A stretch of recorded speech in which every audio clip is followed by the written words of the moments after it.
తినడానికి రుచికరంగా ఉందని అందరూ తింటున్నారు అంటున్నారు, కానీ అది దాని వెనకాతలున్న జీవహింస ఎవరు గ్రహించలేకపోతున్నారు. అది మన గాంధీ మహాత్ముడు ఇచ్చిన సందేశం కూడా అదే. హింసా మార్గంలో మనం ఎలాగైతే స్వాతంత్రం సంపాదించామో, హింస అంటే ఓన్లీ మనుషులతోనే కాదు జంతువులతో కూడా మనం కలిసికట్టుకే. కాబట్టి వాటిని కూడా ప్రేమించి, వాటిని కూడా మనం ఆదరించి, మనతో పాటు వాటిని కూడా సహజీవనం జరగడానికి ఉండడానికి ప్రయత్నం చేయాలి తప్ప ఒక్క హింస అంటే ఓన్లీ మనుషులతోనే కాదు జంతువులతోని మొక్కలతోని కూడా మనకి హింస జరుగుతున్నది. ఈ రోజు భూమి మీద ఇంత అనర్థం జరుగుతున్నదంటే దానికి కారణము ఓన్లీ శాకాహారము ఎక్కువ జనాలు పాటించకపోవడమే, ఆ జంతువులతో మనం కలిసిమెలిసి ఉండలేకపోవడమే చేత మా పిరమిడ్ స్పిరిచువల్ సొసైటీ తరఫు నుంచి ఈ శాకాహారము ధ్యానము ప్రచారం చేయడానికి బ్రహ్మశ్రీ భత్రేజీ గారు నడుము బిగించి మా అందరికి అప్పచెప్పారు. ఇది మేము లాస్ట్ 10-15 ఇయర్స్ నుంచి చేస్తున్నాం. దీని తాలూకా ఫలితాలు మేము పొందాం. అందరూ పొందాలనే ఉద్దేశంతోనే, ప్రతి ఒక్కరికి ఈ శాకాహారము ధ్యానము మెసేజ్ అందాలనే ఉద్దేశంతోనే ఈ ర్యాలీలు విరివిగా జరుగుతున్నాయి. ర్యాలీ జరగబడుతుంది. అందరూ సహకరిస్తారని కోరుకుంటూ ఈ మెసేజ్ అందరికీ అందించడానికి ఫ్యామిలీల ద్వారా పంచండి. మాటలు నేర్చిన మానవులారా ఆలోచించండి, మాటలు నేర్చిన మానవులారా ఆలోచించండి. మాటలు రాని జీవుల బట్టి చంపుట న్యాయంబా, అయ్యో చంపుట న్యాయంబా. చిట్టి చిన్ని పక్షుల బట్టి చంపారాదయ్యో, గామెగల పొటెల్ల పీకల బట్టి కొయ్యారాదయ్యో. చిట్టి చిన్ని పక్షుల బట్టి చంపారాదయ్యో, గామెగల పొటెల్ల పీకల బట్టి కొయ్యారాదయ్యో. చిట్టి చిన్ని పక్షుల బట్టి చంపారాదయ్యో, అయ్యో.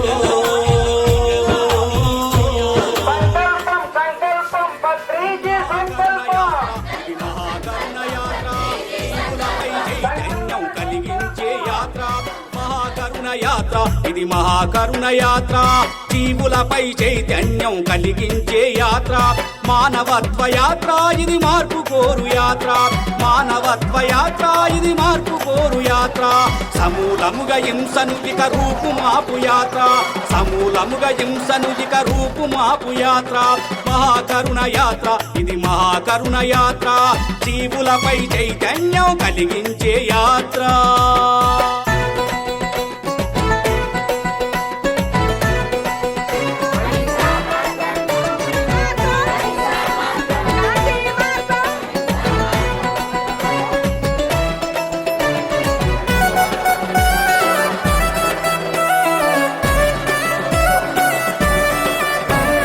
రూపాలు వేరైన గాని జీవమన్నదొకటేగా,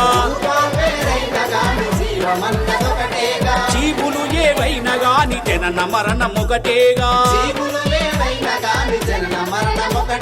శరీరాలు వేరైనా ఆత్మ అన్నదొకటేగా, శరీరాలు వేరైనా ఆత్మ అన్నదొకటేగా. ఆత్మలలో ఉండే పరమాత్మ తత్వమొకటేగా, పరమాత్మ తత్వమొకటేగా. మహాకరుణ యాత్ర, ఇది మహాకరుణ యాత్ర, జీవులపై చైతన్యం కలిగించే యాత్ర.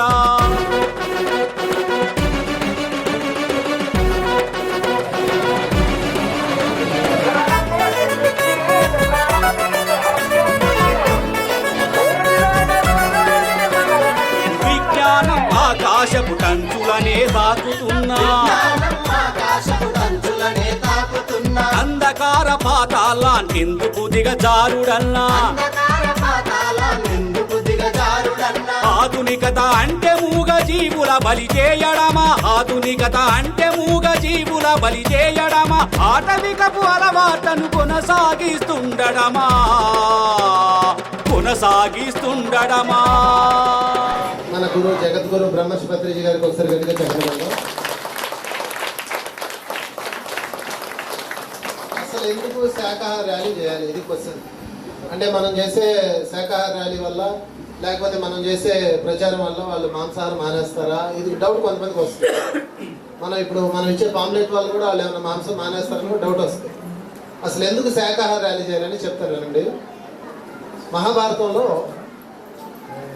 విదురుడు కృష్ణుడితో అంటాడు, కృష్ణ ద్రౌపదిని అవమానించింది ఆ పంచపాండవులు ఏమో ఆమె వైపు ఉన్నారు, ధర్మ వైపు ఉన్నారు, వీళ్ళేమో కౌరవులేమో ఇటువైపు ఉన్నారు.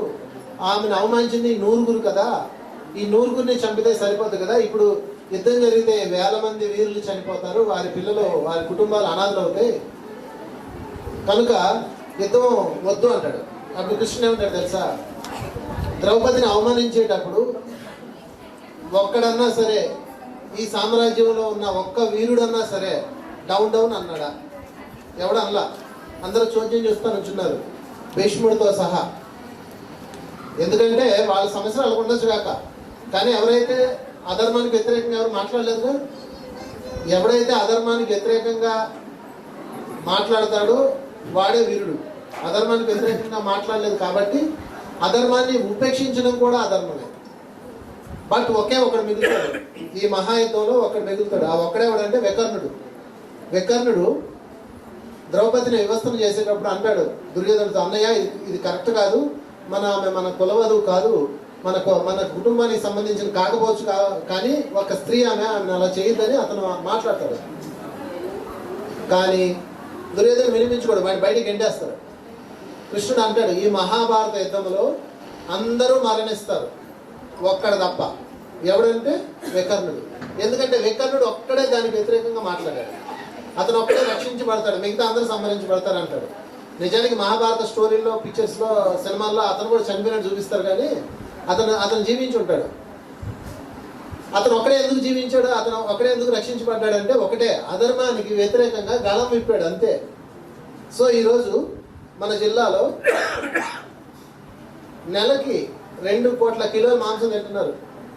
ఈ విశాఖ జిల్లాలో నెలకు 2 కోట్ల కిలోల మాంసం తింటున్నారు. అంటే ఎన్ని ప్రాణులు, ఎన్ని జీవులు, ఎన్ని ఆక్రమణలు చేస్తూ మరణిస్తున్నాయి కదా. మనందరం మాంసాహారం మానేసాం, ఓకే, మాంసాహారం మానేస్తే సరిపోదు, మాంసాహారం మానండి అని మనం గళం విప్పాలి. అంటే ఇప్పుడు జరుగుతున్న అధర్మానికి వ్యతిరేకంగా మనం గళం విప్పాలి. దాని పేరే మహాకరుణ ర్యాలీ, మహాశాకాహార rally. So my dear friends, ఆ రోజు వికర్ణుడు ఆ మాట అన్నప్పుడు అక్కడ కృష్ణుడు లేడు. మరి కృష్ణుడికి ఎలా తెలిసింది? వికర్ణుడు ఆ మాట అన్నప్పుడు కృష్ణుడు లేడు కదా. మరి కృష్ణుడికి ఎలా తెలిసింది వికర్ణుడు అధర్మానికి వ్యతిరేకంగా మాట్లాడకూడదని? నువ్వు కర్ణుడుగా ఉంటావా, వికర్ణుడుగా ఉంటావా? అంటే మౌలికంగా ప్రతి మనిషి ధర్మంలో జీవించాలి. ఉదాహరణకు ఏ జన్మలో మనం వచ్చినా ఆ జన్మ పాస్ అవ్వాలా, ఫెయిల్ అవ్వాలా? గట్టిగా చెప్పండి. ఫస్ట్ క్లాస్ అక్కర్లేదు, కనీసం పాస్ అవ్వాలా వద్దా? కనీసం పాస్ అవ్వాలి. మనుషులందరూ ఎవరు ఎక్కడ జన్మ తీసుకున్న వాళ్ళు పాస్ అవ్వాలి అంటే ఆ జన్మలో వాళ్ళు శాకాహారులు అయితే సరిపోతుంది. అది సింపుల్గా ఏమి తెలియదు, పురాణాలు తెలియదు, వేదాలు తెలియదు, మహాభారతం చూసే సమయం లేదు, రామాయణం చదివే చదువు లేదు, ఓకే, కానీ మీరు శాకాహారం అవ్వండి, మీరు ధర్మంలో ఉన్నట్టే. అంటే ఒక 35 మార్కులు 40 మార్కులతో చక్కగా జీవితాన్ని పాస్ అయిపోయినట్టే. దీని పేరు ధర్మము. చెప్పండి, దీని పేరు తెలుసుకుని ఆచరిస్తే వికర్ణుడివి. నీకు చావు లేదు, నీకు దుఃఖము లేదు, నీకు రోగము లేదు, అశాంతి లేదు. తెలుసు కాక, చెప్పండి, కానీ జీవించడు. తెలుసు కానీ అలా తెలిసి జీవించకపోతే కర్ణుడు. కర్ణుడికి తెలియక కాదు, తెలుసు. అడుగుతారు అందరూ వెళ్ళి, ఏవయ్యా అందరూ తెలిపారు, ఓకే, నువ్వు దానంలోని గొప్పోడివి, వీరత్వంలో గొప్పోడివి, సూర్యుడివి, గొప్ప రాజువి, గొప్ప ధర్మ నియమాలన్నీ నువ్వు తెలిసిన వాడివి, నువ్వే ఎన్నికలు వెళ్ళిపోయినావు అని అడుగుతారు. ఆయన వెళ్ళి అడిగితే ఒకే మాట అంటాడు, వాళ్ళు ఉప్పు తిన్నాను అని. చెప్పండి, అందరికీ తెలుసు శాఖాహారుగా ఉండాలని, కానీ ఎందుకు ఇలా ఉంటున్నామంటే మా కులం మాంసాహారం అండి, మా కులం చుట్టాలు వచ్చినప్పుడు తినాలండి, మా మతం మాంసాహారం అండి, మా పండగ మాంసాహారం అండి. తెలుసు. కొత్తగా ఎవరికి వంశీ గారు చెప్పినట్లు ఏ ప్రాణిని హాయిగా ఇలా చంపేసి పెళ్ళమైన మొగుడిని కొట్టినప్పుడు కొంచెం ముఖం చిక్కించే కొడుతుంది, పాపం కొట్టడం ఇష్టం ఉండదు, కానీ తెలుసు కొట్టక తప్పదు. అంటే అందుకే అలాంటి వారికి వస్తుంది చావు. చెప్పండి, అలాంటి వాళ్ళకి వస్తుంది, కర్ణుడికి వచ్చిందా రాలేదా? ఏమిటయ్యా కారణం? ఇంత గొప్పోడు కదా, దాన వీర సూర ఇంకెన్నో ఉన్నాయి. అన్ని కూడా ఎందుకు చావు వచ్చింది దానికంటే ఆ వెంటనే కృష్ణుడు అంటాడు 1,00,000 కారణాలు. చెప్పండి. అంటే ఏ మనిషి అయితే ధర్మం తెలిసి ధర్మాచరణలో ఉండడో ఆ మనిషికి 1,00,000 రూపాయల్లో చావు వచ్చి తీరుతుంది. ఇదే మహాభారతం. మహా అందరికీ చెప్పండి, అందరికీ. అయితే వికర్ణుడు లేకపోతే కర్ణుడు, లేకపోతే అంటే నువ్వు వికర్ణుడిగా జీవిస్తావా, కర్ణుడిగా జీవిస్తావా? భూకంపాలతో రావచ్చు, వరదలతో రావచ్చు, ఎవడు ఏమీ రాకపోతే స్పీడ్ గా మనకు సంబంధం లేని బయటతో గుద్దేసి వెళ్ళిపోతాడు, ఇప్పుడు చచ్చిపోతాడు. అరే ఏ పాపం వీళ్ళకి సంబంధమే లేదు సార్, ఏమి పాపం చేశారంటే మీకు తెలియదు. 1,00,000 సెట్ ఇక్కడ ఫుల్ అయిపోయింది. ఏమి 1,00,000 కారణాలు. అంత కర్ణుడికి అంత యోధుడికి ఒకడినిచ్చారు రథసారథిగా, శల్యుడు. వాడు స్టార్టింగ్ నుంచి సంకులు తినేవాడు. అరే గుర్రం ముక్కి ఆకలిస్తుందంటే నేను గుర్రాలు తోలడానికి వచ్చాను కానీ దానికి గడ్డి పెట్టడానికి రాలేదు, నీకు అంత అవసరం అయితే దిగ్గు గడ్డి పెట్టుకో అంటాడు. వేధించేవాడు. ఏం చేసేవాడు? వేధిస్తాడు. అంటే అలాంటి వాడే మనం తగులుకుంటాడు మన జీవితంలో.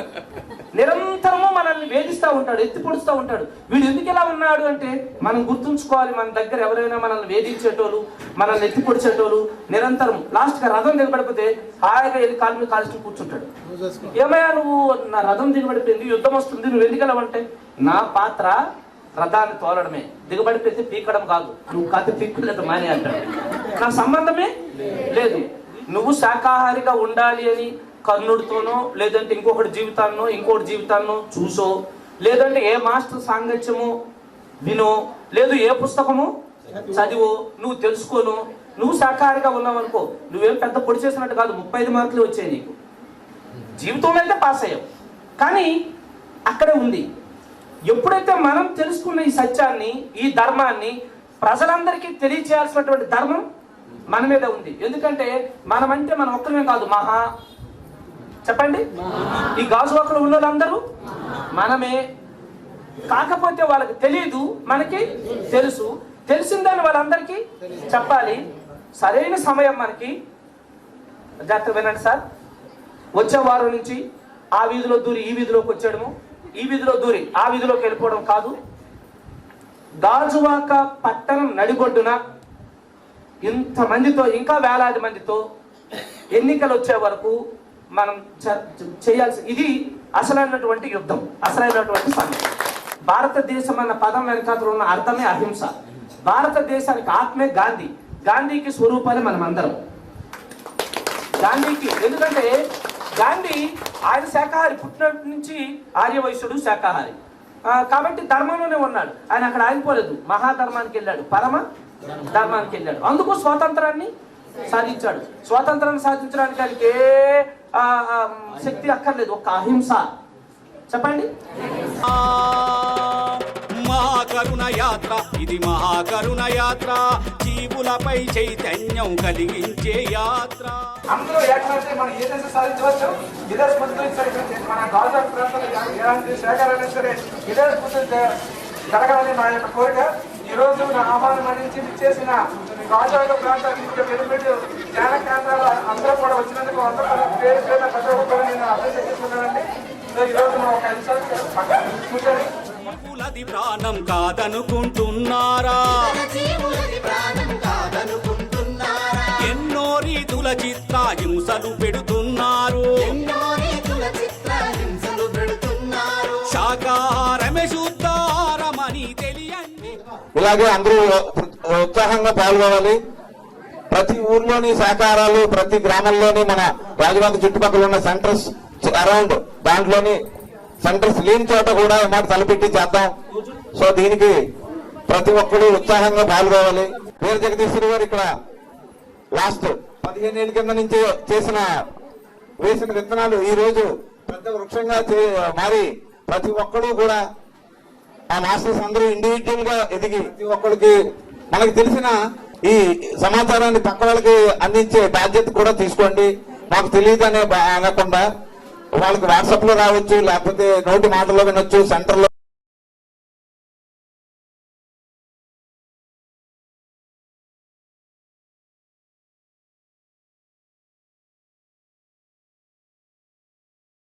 గాజువాక ప్రాంతంలో శాఖాహార ర్యాలీ అనేది నిర్వహించడం జరిగింది. పెదగంటేరు జంక్షన్ నుంచి సంతాన వరకు కూడా. సో ఇది ఒక శివగణేష్ చేసిన కృషి కాదు, గాజువాక అందరూ చేసిన కృషి ఫలితమే ఈరోజు ఇంత అద్భుతంగా ఈ యొక్క ర్యాలీ జరిగింది. సో అందరూ కూడా పేరున కూడా నేను ఎంతో అభినందన తెలియజేసుకుంటున్నాను. విశాఖపట్నము ఇదే జిల్లాలు అన్నీ వాషౌట్ అవుతాయి, ఆల్రెడీ అవుతున్నాయి. అవే వ్యాధులు, అదే అమ్మోర్లు, అదే క్యాన్సర్లు, అదే భయంకరమైన రోగాలు వాషౌట్ అవుతాయి, ఖచ్చితంగా అవుతాయి. ఆ వాషౌట్ అయ్యేటప్పుడు ఎవడైతే శాఖాహార ర్యాలీలో పాల్గొని ఈ జీవహింస వద్దండి అని గళం విప్పాడో వాడు వికర్ణుడి మాదిరిగా సంరక్షించబడతాడు. అందుకు మనం శాఖాహార ర్యాలీ చేయాలి. శాఖాహార ర్యాలీ చేసేది పత్రికార కోసం కాదు, శాఖాహార ర్యాలీ చేసేది విశ్వం కోసం. అవునో కాదు పక్కన పెట్టండి, ఎవరి కోసం? మన కోసం.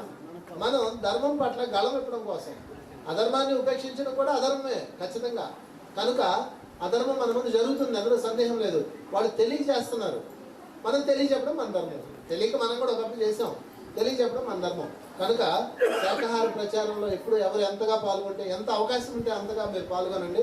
ఎప్పుడైతే మీకు ఈ అధర్మం యొక్క అధర్మాన్ని వాషౌట్ చేస్తారో అప్పుడు మనం సంరక్షించబడదాం ప్రకృతి చేతిలో. చూడండి, మన కేరళ అలాంటి కొన్ని చోట్ల బీభత్సం జరుగుతుంటాయి. అక్కడ ఎవడైతే ధర్మ మార్గంలో ఉన్నాడో వాడు ప్రొటెక్ట్ చేయబడతాడు. ప్రకృతి వాళ్ళని ప్రొటెక్ట్ చేసుకుంటుంది, తన బిడ్డన అందరినీ ప్రొటెక్ట్ చేయాలని చూస్తుంది. కానీ ఎవరైతే తెలుసుకోలేదో వాళ్ళని ఖచ్చితంగా తీసేస్తుంది. అందుకని ముఖ్యంగా గుర్తుపెట్టుకోండి, మాంసాహారులు ఎవరైతే ఉన్నారో వాళ్ళు తెలియ తింటున్నారు. శాఖాహారులు ఎవరయ్యారో వాళ్ళు తెలిసి తినట్లేదు, అంతే తేడా. వాళ్ళకి తెలియదు, మనకు తెలుసు. నిన్నదా మనకు కూడా తెలియదు కదా, తెలుసా? మరి తెలిస్తే నిన్నదా తెలీదు. ఈరోజు ఈ నందా సార్ ఇంటికి పత్రిసారి ఎన్నోసార్లు వెళ్ళాడు. నందా సార్ పత్రిసారి తప్పించుకునేవాడు, 3 సార్లు వెళ్ళాడు ఆయన. నేను కూడా మాంసాహారులే. కానీ పత్రికారు వాళ్ళ ఇంటికి వెళ్ళి ఆ నందాన్ని ఆయన ఓపికగా 3 సార్లు వెళ్ళి ఆయన వెళ్ళేటప్పుడు కూడా వాళ్ళ ఇంట్లో మాంసం ఉన్న రోజులు ఉన్నాయి. మరి ఆ పత్రికారు అంత ఓపికగా నందాకి తన అమృతాస్తాన్ని ఇస్తేనే కదా ఈరోజు నందా లాంటి గ్రాండ్ మాస్టర్ తయారయ్యాడు. కనుక మాంసాహారుల దగ్గరికి మనం వెళ్ళకూడదు, మాంసాహారులు అనుకోకూడదు, మాంసాహారులు చెప్తూ మంచిని తాకూడదు. ఇవన్నీ మూర్ఖ సిద్ధాంతాలు. చక్కగా వాళ్ళతో కలవండి, వాళ్ళ ఇంటికి వెళ్ళండి, వాళ్ళు మంచిని ఇస్తే తాకండి, ఏం అంటుకోదు. అదే పత్రికారు ఎంతో మందికి చెప్పాడు, వాళ్ళు వినలేదు, మేము విన్నాము. విన్నవాళ్ళు మాస్టర్లు అయ్యారు, విన్న వాళ్ళు అక్కడ వినిపోతారు, అంతే. మేకను కోసేవాడు కానీ, చేపను కోసేవాడు కానీ, ఒక జంతువును కోసేటప్పుడు వాడు మీరు గమనించండి, ఎలా కోస్తాడు? ఇదిగో ఇలా పెడతాడు, మొహం చిరాకు పెట్టి ఇలా అన్ని ఇసిరేస్తాడు. అంటే వాడికి కూడా ఇష్టం లేదు. ఎందుకు ఇష్టం లేదో వాడికి తెలియదు. తెలియనోడికి తెలియదు, అంతే. తెలియనోడికి తెలియజెప్పడం మన పని. తెలియనోడికి తెలియజెప్పినా వాడు తెలుసుకోలేకపోతే వాడికి నమస్కారం పెట్టడమే. వాడికి ఇక్కడ మీకు తెలియక తింటున్నారు. నిజంగా ఏ కోడినో మేకను కోసినప్పుడు చూస్తే ఎవరు తెలియలేడు. అమ్మవారికి మేము బలి ఇవ్వాలండి, అది మా వంశాచారం అండి. అదే అమ్మవారు మీ పిల్లోడిని అడిగితే ఎక్కువ వస్తావా? దొంగలు మనమేనండి, ఎవడో కాదు. కనుక దయచేసి అర్థం చేసుకోండి. జంతువులకి మనుషులకి ఏ విధంగా ఉన్నాయి, మానవులకి అలాగే ఉంటాయి. కానీ మొక్కలకి నాడి మండలం ఉండదు, వాటికి పెయిన్ ఉండదు, కణజాలంతో నిర్మితం అవుతాయి. అందుకే ఒక కొమ్మెరిస్తే కొమ్మ వస్తాయి, కోడికి కాలు ఇస్తే కాలు వస్తుందండి. అందుకని వాదనలు పక్కన పెట్టండి. ఒకే ఒకటి మిమ్మల్ని మీరు అర్థం చేసుకోండి, మిమ్మల్ని మీరు అడగండి, మీ హృదయాన్ని అడగండి.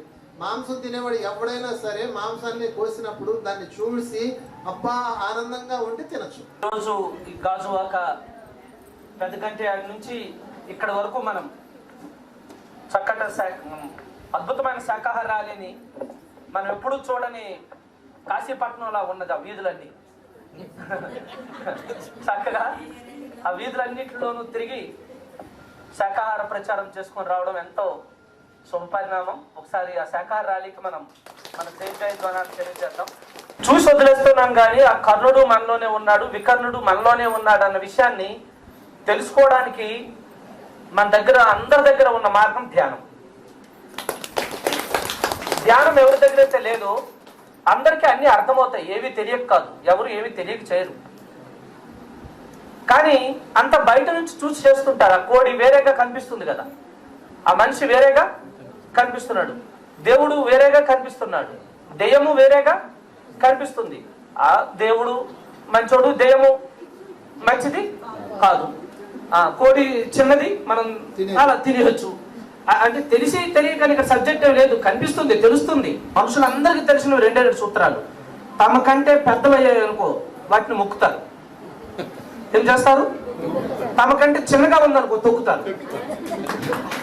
ఈ నెల 15న పత్రిజీ విశాఖపట్నం వస్తున్నారు. ఈ సందర్భంగా అందరికీ ఇదే ఆత్మీయ ఆహ్వానం.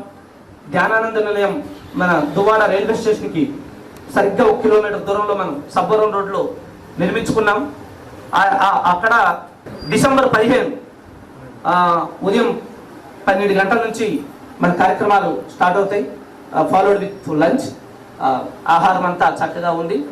ముఖ్యంగా మనం మహాకరుణ ధ్యాన మహాచక్రం 1లో ఏ కార్యక్రమాలు చేసుకోబోతున్నామో, ఎలా చేస్తున్నామో పత్రికతో సమీక్ష అంతా జరుగుతుంది.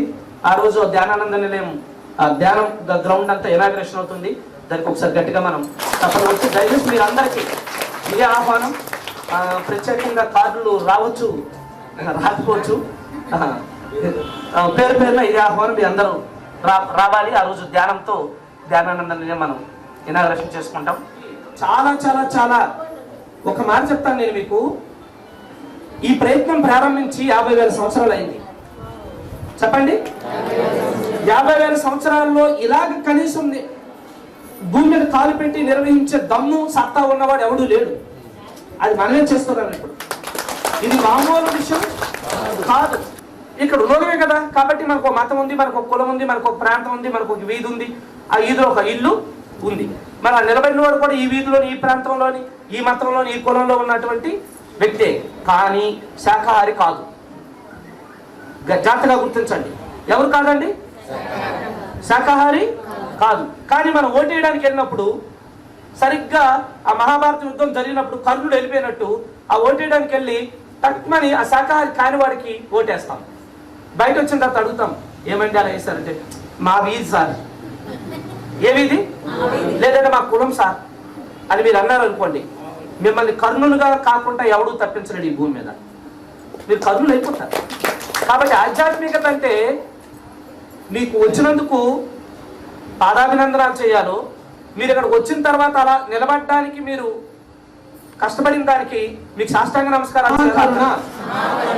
ధ్యాన మహాచక్రం 1 మనకి ఇచ్చారు. అందుకు విశాఖపట్నంలో ప్రకృతి వారిని 17 నుంచి జనవరి 17 నుంచి 23 తేదీ వరకు.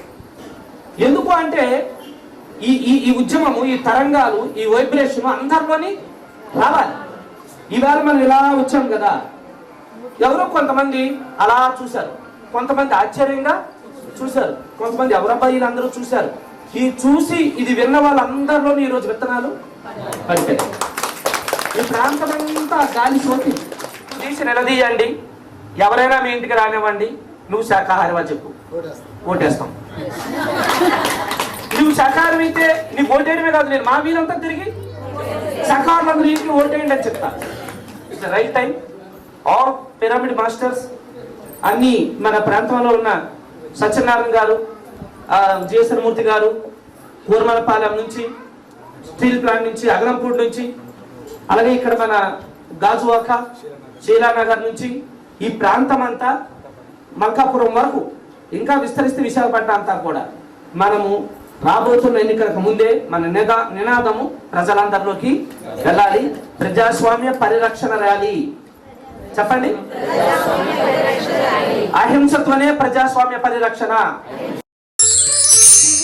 అహింస అన్నది సమస్త మానవాళి పరిణామ క్రమానికి దోహదం చేసే అత్యున్నతమైన ధర్మం. Thomas Alva Edison. తస్మాత్ శాకాహారి భవ.